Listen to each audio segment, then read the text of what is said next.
Tu te demandes, qu'est-ce que l'hypnose? Est-ce que c'est dangereux? Est-ce que quelqu'un pourrait me faire des choses que je ne veux pas sous hypnose? Ou encore, comment pourrais-je utiliser l'hypnose pour me transformer ou pour arriver à mes buts? C'est toutes les questions qu'on va répondre dans l'épisode d'aujourd'hui avec Jenny-Lène Turcotte. Bonjour Jenny-Lène. Premièrement, merci de prendre le temps aujourd'hui avec moi pour parler de qu'est-ce que l'hypnose. J'ai réalisé que sur le podcast, j'ai parlé souvent de les résultats qu'on a eus ensemble, de mon expérience vis-à-vis de l'hypnose, mais j'aimais vraiment rentrer dans qu'est-ce que l'hypnose. Fait que je suis content aujourd'hui de t'avoir. Ça fait longtemps que je voulais t'avoir sur mon podcast. Donc, je suis super content. Merci d'être là aujourd'hui, Jenny-Lène. Merci à toi, Francis, de m'avoir invité. Merci de me donner l'occasion de partager puis d'expliquer un peu plus en profondeur qu'est-ce que l'hypnose. Moi, je voudrais commencer par un petit peu tes débuts en hypnose. On va pas concentrer l'épisode sur toi, mais je veux quand même, juste pour mettre en contexte. Donc, toi, au lieu d'aller au Centre Bell voir Mesmer, tu payes une formation en PNL, en NLP en anglais pour ceux qui connaissent ça, qui est une, tu me corrigeras, technique de coaching, en fait. Et il y a un intervenant qui vient sur place pour faire de l'hypnose et c'est là que tu embarques. En fait, j'ai pris un cours de base, un week-end de cours d'hypnose, de PNL, parce que je voulais apprendre à comprendre ce que c'était la PNL, tout ça. Et effectivement, Claude est arrivé et voulait démontrer une partie du programme. Si tu veux, que c'était une des options du cours de PNL, c'était l'hypnose. Donc moi, je lève toujours ma main quand on demande un cobaye pour l'hypnose parce que je voulais faire ça depuis toujours. Je suis allée, j'ai fait l'exercice, puis wow, c'était comme, oh my God, ça m'intéresse. Fast forward, j'ai un problème d'alcool, j'en ai parlé beaucoup, je cesse l'alcool, et dans mon programme que j'ai développé en 3 étapes de thérapie à domicile ou d'aide à domicile pour quand on veut faire des changements, des transitions dans notre vie, je choisis l'hypnose comme un des outils. Ma première séance d'hypnose, moi j'ai un sentiment, j'ai de la peur de l'abandon, mais viscéral. Puis ça me rend la vie, là, mais vraiment, vraiment difficile. Je fais une séance, je ressors, je me souviendrai toujours, je ressors et c'est comme si je suis transformée. C'est comme si je suis plus la même personne. C'est comme si c'est complètement disparu. Et là, le déclic, c'est comme, wow! Moi, je veux offrir ça aux gens. C'est ça que je veux faire. Je veux permettre aux gens d'avoir cette liberté, de changer des choses qu'ils pensent qu'ils sont absolument incapables de changer, qui sont là depuis toujours. Leur permettre de vraiment se débarrasser de choses comme ça, puis de vivre une vie. Écoute, ma vie n'a plus jamais été la même. C'est mes relations avec les gens, mes relations amoureuses, peu importe, ma vie n'a plus jamais été la même. Le reste de l'histoire, c'est qu'éventuellement, j'ai cherché dans les formations, j'ai trouvé Marissa Peer, j'ai pris un avion, j'étais allée à Los Angeles me former, je suis revenue et il y a 2 ans, j'ai débuté ma pratique privée. Puis maintenant, je suis hypnothérapeute clinique. Et j'ai plus de 500 séances d'hypnose de fait. Donc 400 avec moi. I wish. Ce que je veux qu'on se concentre, c'est qu'est-ce que l'hypnose? Tu sais, parce je pense qu'il y a bien des mauvaises conceptions. Il y a des gens qui te traitent de sorcière sur les réseaux sociaux. Il y a comme toute une espèce d'aura. Des gens qui ont peur, qui ont peut-être vu des films qu'ils prennent le contrôle. Donc, il y a des peurs, des croyances alentour de ça, pour ne pas faire de mauvais jeu de mots. C'est quoi l'hypnose? En fait, l'hypnose, c'est un état naturel. C'est un état naturel qu'on expérimente tous chaque jour, juste avant de s'endormir et juste avant d'être complètement éveillé. Il y a des gens pour qui ce moment-là, cet espace-temps, ils en sont conscients. Ils sont conscients qu'ils sont comme entre 2 mondes, juste avant de s'endormir. Tu sais, quand on se réveille ou on se réendort, il y a comme cette espèce de flottement, puis le matin, il y a des gens pour qui c'est clair, ça, ils le sentent. Il y a des gens qui ne le sentent pas du tout, c'est plus ou moins long. Ça, c'est un état naturel d'hypnose. Le deuxième exemple, c'est quand on conduit d'un endroit à un autre, on arrive à cet endroit, à notre destination, on se dit, hey, comment je me suis rendue ici? J'aurais pu avoir un accident, il aurait pu arriver quelque chose, je ne sais pas comment je me suis rendue ici. On était vraiment sur l'espèce de pilote automatique, sur l'hypnose, où est-ce que, en fait, il serait arrivé une auto devant nous, il serait arrivé quelque chose de différent dans notre parcours, on l'aurait vu. Automatiquement, on l'aurait vu. On aurait vu le camion, on aurait vu, etc. Mais comme il ne s'est rien passé et que tout était familier, on est allé de façon automatique à notre lieu de destination. Donc, c'est un état hyper naturel. Qu'on expérimente tout un jour ou l'autre, consciemment ou inconsciemment, plus inconsciemment, mais je veux dire, on a tous rentré dans cet état d'hypnose-là. Qu'est-ce qui est différent quand on est dans cet état d'hypnose-là? Quand on est sous état d'hypnose, moi, j'aime comparer l'état d'hypnose à une plateforme.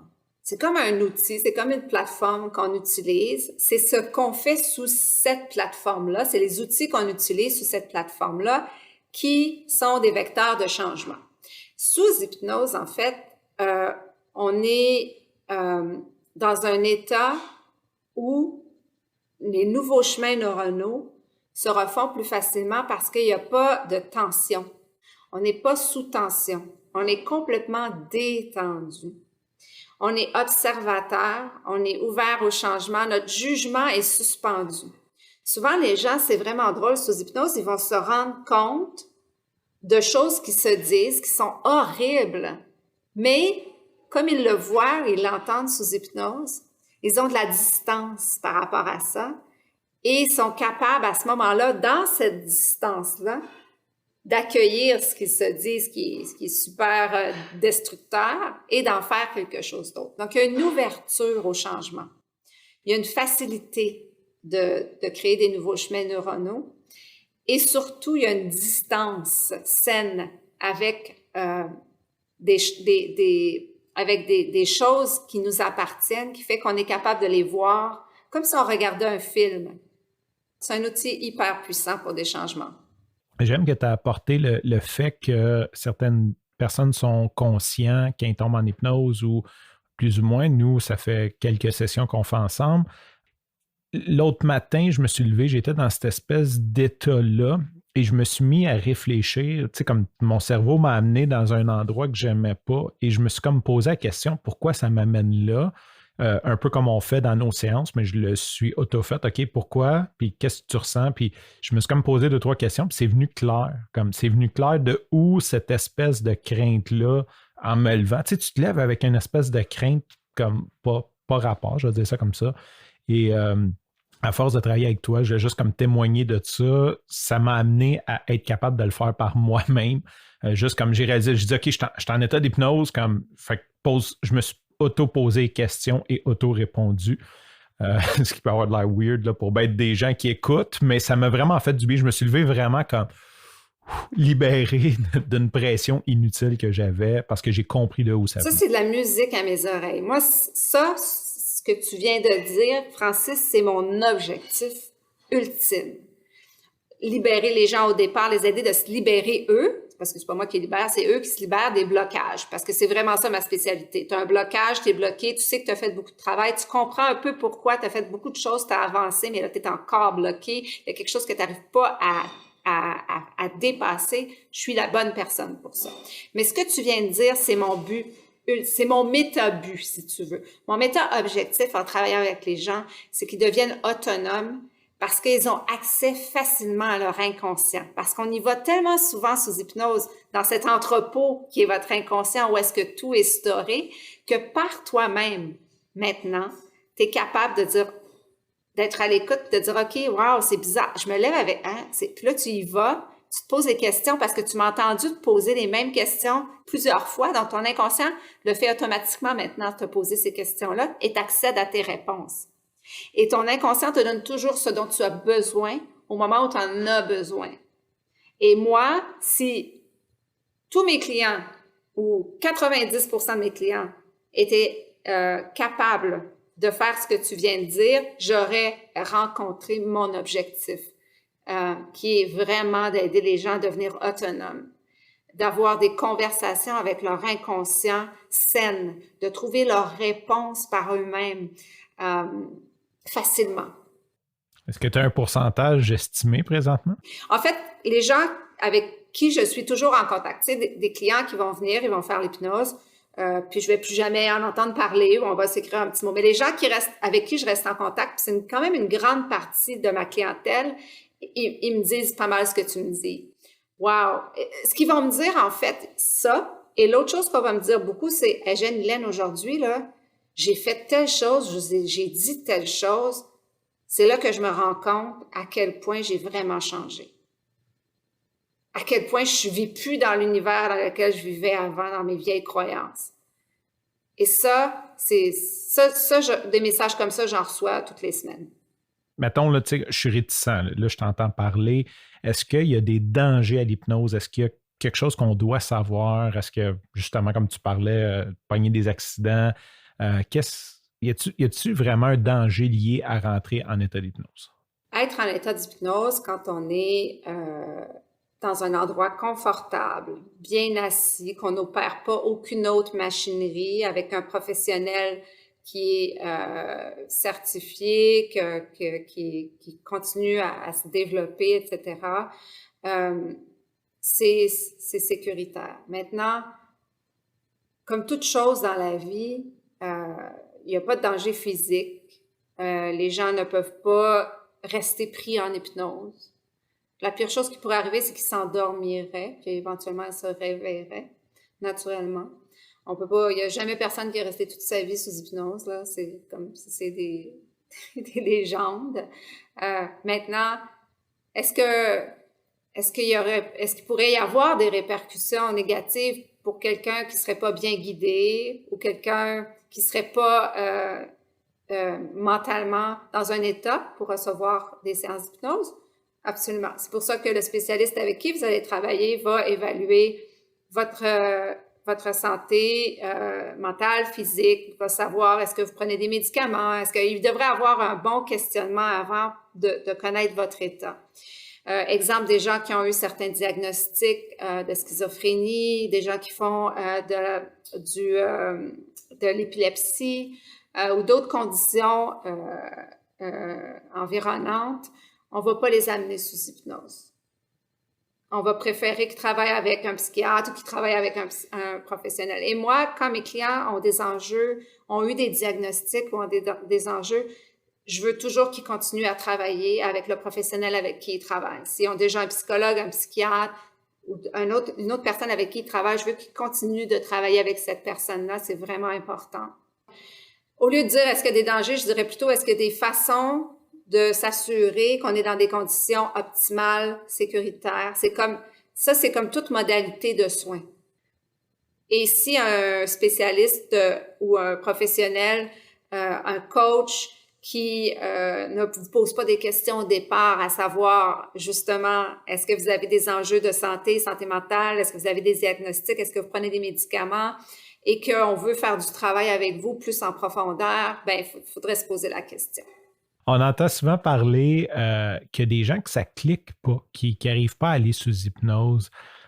Est-ce que c'est un mythe? Est-ce que c'est vrai? Qu'est-ce qu'on fait avec les gens? Mettons, là, moi, je suis super motivé, je vais aller travailler avec toi, puis on se rend compte que j'arrive pas à tomber en état d'hypnose. C'est vraiment drôle parce que je sais que tu as fait une entrevue avec Josée, puis Josée, elle me disait, Jenny-Laine, je suis pas sous hypnose. J'ai déjà été sous hypnose, je sais ce que c'est, je suis pas sous hypnose. Parce que Josée, elle allait pas en profondeur. Mais pourtant, les changements, les choses pour lesquelles elle souhaitait faire le travail, elle me dit, je me souviens plus, là, pourquoi je suis venue te voir, c'est un peu comme tout le monde, je me souviens plus, c'est réglé, c'est parti. Donc, il y a des cas comme José, puis comme Emmanuel Jean-Martin, qui est sur mon podcast, avec qui j'ai eu une entrevue. Lui, il me disait, au départ, je me sens pas vraiment sous hypnose, et pourtant, toutes les choses qu'il voulait changer, il a vraiment rencontré ses objectifs. Et il y a des gens comme toi qui vont vraiment très en profondeur. Je me souviens, le premier épisode, que tu avais enregistré où tu parlais justement de ta première expérience, ou est-ce que tu dis c'est comme un trip de drogue, dans le sens que je suis allée super loin. L'idée, moi, je dirais qu'il y a 3 facteurs qui influencent ça. La première, c'est la croyance qu'il faut vraiment aller profond pour avoir des changements. C'est pas vrai. Il y a des gens qui vont, juste si vous faites de la PNL puis vous fermez les yeux, il y a des exercices très puissants où vous pouvez expérimenter des changements sans même aller sous hypnose. Donc, c'est pas une condition d'être en très profondeur ou d'être plus léger. Je dirais qu'il y a des mécanismes de défense, il y a des gens qui ont besoin de plus de contrôle dans leur vie et quand ils ont des gens qui sont plus de type plus contrôlant, qui ont besoin de plus de contrôle, ils vont au début observer le processus. Et dans l'observation du processus, parfois, ils vont moins se laisser aller. Donc, ça, c'est une des premières choses. Jusqu'à présent, j'ai des clients qui m'ont dit « Ah, non, pour moi, il me semble que ça n'a rien fait, etc. » Et je garde pour moi un bémol en me disant « J'aimerais bien te reparler dans quelques années ou dans quelques mois et voir l'impact du travail qu'on a fait ensemble. » Donc, ça, c'est un aspect. L'autre aspect, c'est toi qui décides.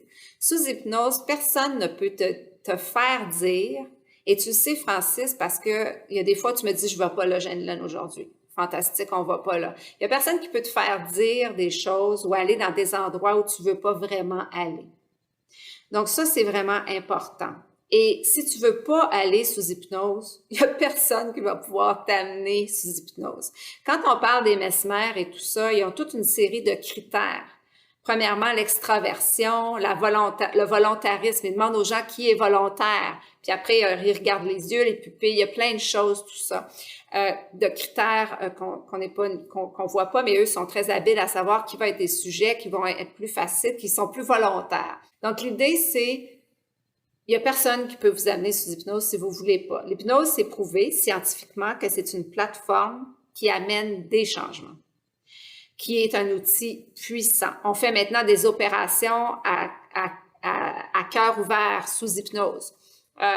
C'est un outil vraiment puissant, mais si vous le voulez pas, il y a personne sur la planète qui va vous y amener. Puis moi, quand quelqu'un me dit « Ah ouais, mais j'ai peur de ça, j'ai pas envie, etc. » je lui dis « Va faire tes devoirs. Moi, je veux travailler avec des gens qui ont le goût de le faire et qui sont ouverts à le faire. On peut avoir des craintes, mais on va y aller ensemble, on va jouer, on va faire un souvenir heureux, on va t'exprimer, tu vas pouvoir explorer l'outil. » Donc ça, c'est la deuxième condition, je te dirais, c'est de vraiment vouloir.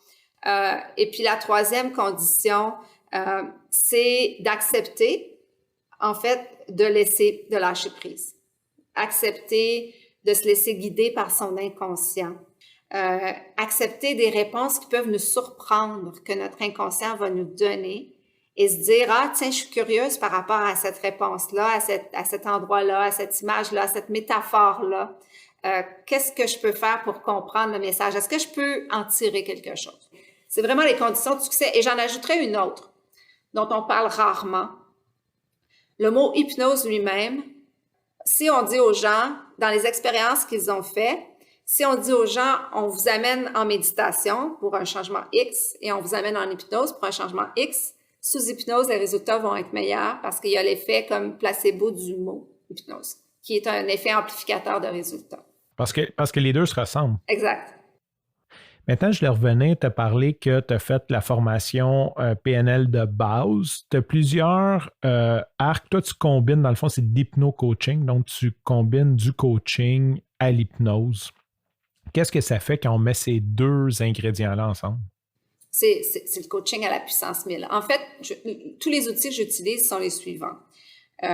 J'ai suivi des cours de thérapie comportementale cognitive spécialisée en anxiété. Donc, ça, c'est des outils que j'ajoute. Je suis aussi licenciée, j'ai une licence RTT de thérapeute RTT, donc Rapid Transformational Therapy, la méthode de Marissa Peer.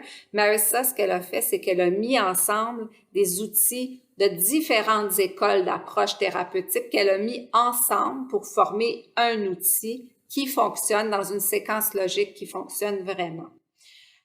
J'ai toutes mes techniques de coach parce que je suis coach certifié ICF, International Coaching Federation, depuis 8 ans. J'utilise des outils de toute ma carrière en ressources humaines jusqu'au niveau exécutif. Donc, j'ai beaucoup d'outils que j'ai développés, que j'ai appris. Ma propre transformation personnelle, où est-ce que j'ai développé une approche en 3 étapes que j'utilise aussi. Et évidemment, ma formation de hypnothérapeute et maintenant hypnothérapeute clinique. Donc, j'ai amalgamé ces outils-là.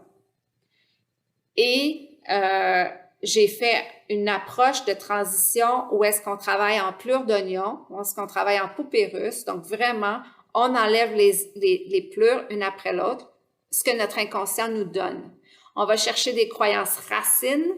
Quand on enlève cette racine-là, ça a souvent des répercussions dans plusieurs domaines de notre vie.